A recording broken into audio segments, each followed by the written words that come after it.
વાત કરીશું મહેસાણાથી। મહેસાણામાં વડાપ્રધાન નરેન્દ્રભાઈ મોદીના માદરે વતન વડનગરમાં 2 દિવસીય સેવા પખવાડિયાની ઉજવણી ઉત્સાહભેર શરૂ થઈ હતી।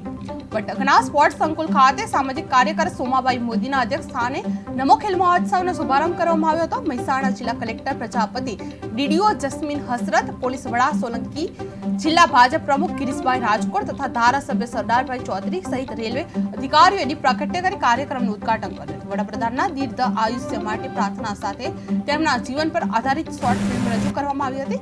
સાથે જ 75 કેક કાપી બાળકો અને મહેમાનો દ્વારા જન્મદિવસની શુભેચ્છાઓ પાઠવવામાં આવી હતી।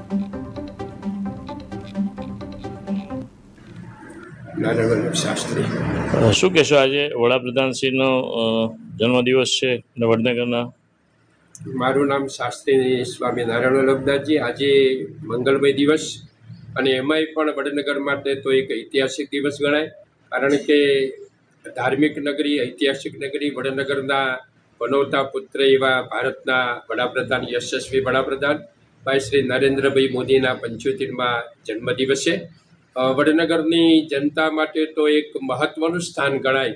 અને વડનગરમાં તો આજે સિવિલની અંદર મેગા રક્તદાન કેમ્પનું તેમજ આંખો નિદાન કેમ્પનું પણ આયોજન થયું। સાથે સાથે અનેક સમાજ ઉત્થાનના વિવિધ કાર્યક્રમો પણ થયા। અને આનું મૂળ કારણ એક જ કે સમાજની કઈ રીતે પ્રગતિ થાય, સમાજ કઈ રીતે આગળ વધે, લોકો કઈ રીતે સુખી બને, એ જ અભિગમ ભાઈ શ્રી નરેન્દ્રભાઈ મોદીના 75મા જન્મદિવસે અહીંયા આયોજન કરવામાં આવેલ છે। સાથે ત્યાગનું, તપસ્યાનું અને કટિબદ્ધતાનું જો કોઈ પ્રતીક હોય તો એ આદરણીય વડાપ્રધાન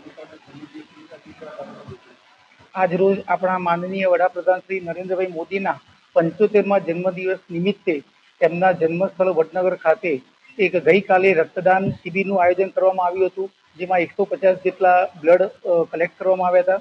અને આજ રોજ અત્યારે 9:30 વાગે એક મહારેલીનું આયોજન કરવામાં આવ્યું હતું, જેમાં પબ્લિકની વચ્ચે જનજાગૃતિ અભિયાન અંતર્ગત તે લોકોને અંગદાન મહાદાનનો એક સંકલ્પને એમને શપથ લેવડાવી અને એ લોકોને એમને જાગૃતિ કરાવી।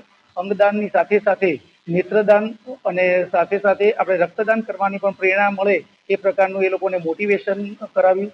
અને આજ પછી પણ 17મી નવેમ્બરથી માંડીને 2 ઓક્ટોબર સુધીનું પૂરા 15 દિવસ સુધી અહીં આવતા સાહેબના એક સ્લોગન મુજબ સ્વસ્થ નારી સશક્ત પરિવારના અભિયાન ઝુંબેશને પરિપૂર્ણ કરવા માટે જુદા જુદા વિવિધ કેમ્પોનું